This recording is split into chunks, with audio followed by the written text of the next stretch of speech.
Hey, boys and girls. Today we are going to practice and play a game that you've probably been doing in your morning meeting with your teacher called Frog Jump. So you're going to see a sheet that looks like this and play on a board that looks like this. With your teacher, you might have played 4 or 5 rounds. Today we're just going to play 3 rounds. So I'm going to go over a refresher on how to play the game in case you forgot or in case your teacher hasn't gone over with you yet. So you'll click the link, and the link will take you to a page that looks like this with the directions. So the directions say each pair of player needs a dice numbered 1 through 6. Now, if you click over here, this toggles between the game and the directions. Okay, so this is the game board right here. So if you look at it here, we have a dice. So this is our dice down here that we're going to use. If you have a dice at home, you can use that. Feel free to do that too. That might be a little bit easier for you if you'd like. But let's read the directions again. So this game was originally designed to play in class with a partner. Well, since we don't have a partner in class, you're going to play it by yourself and record it, and then you're just going to play it by yourself. If you'd like to play with a partner at home, you can surely do that as well. So the way that you go is each player takes a turn rolling the dice, and the player with the higher dice rolls first.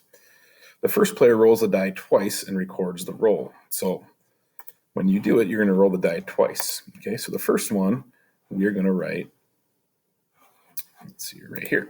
So I have a 6. That's a really good one. And you're going to find out why, and then you do it again. You roll the dice twice. So 6 and 5. Oops.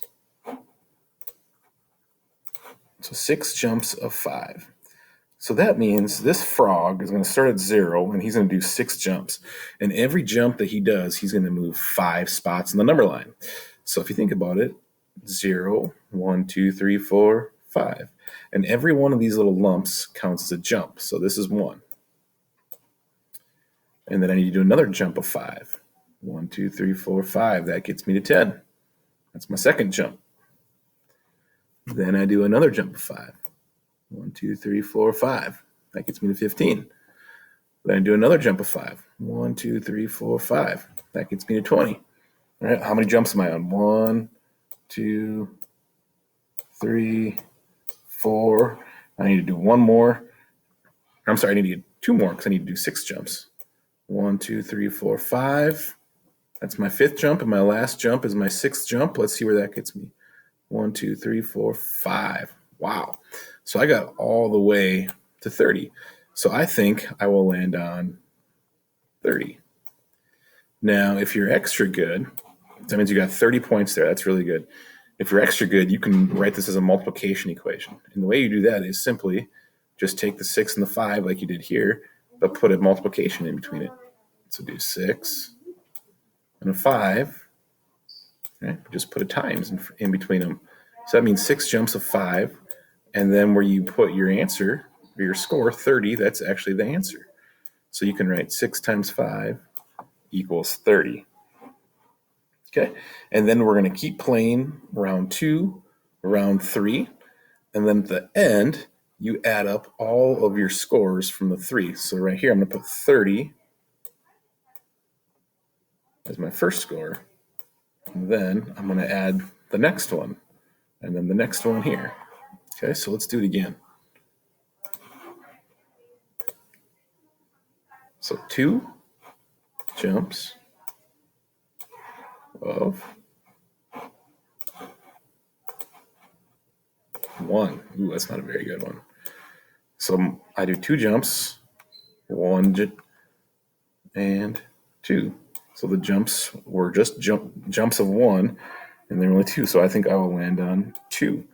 So that means my multiplication sentence is 2 times 1 equals 2.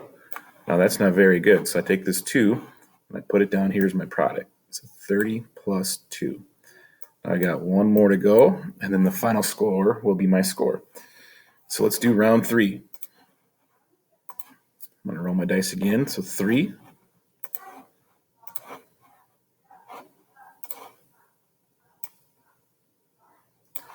Jumps of, so how big are my jumps going to be? 4. That's a pretty good one. So 3 jumps of 4 So I'm going to start my first jump of 4. So I jump from 0 to 4. And now I need to do that 3 times. So I'm going to do 4 more. 1, 2, 3, 4. That gets me to 8. Now I need to do one more jump of 4. 1, 2, 3, 4. And I end up on number 12. So I think I'll land on 12. So my multiplication equation would be 3 times 4 equals 12. So for my score, now that I've gone through all 3 rounds, I need to add all of these up. So I'm going to add up my ones first. I have 0, 2, and 2 equals 4 in the ones place. And for my tens place, I just have 3 tens, 0 tens here, and 1 10, 4. So my total score is 44. So what I want you to do after you play here is take this score and you're going to add a response and you're going to say my score was, and you're going to tell me what your score was. So my score was 44. See if you can beat 44 and see if you can beat me. And maybe I'll make a list of some of the highest scores in the class. All right, boys and girls. So if you get confused, come back here and read the directions. And remember, you can play with a partner at home if you'd like, or you can do it by yourself. All right, if you have any questions, boys and girls, feel free to send me an email or shoot me a message on Seesaw. Thanks, boys and girls.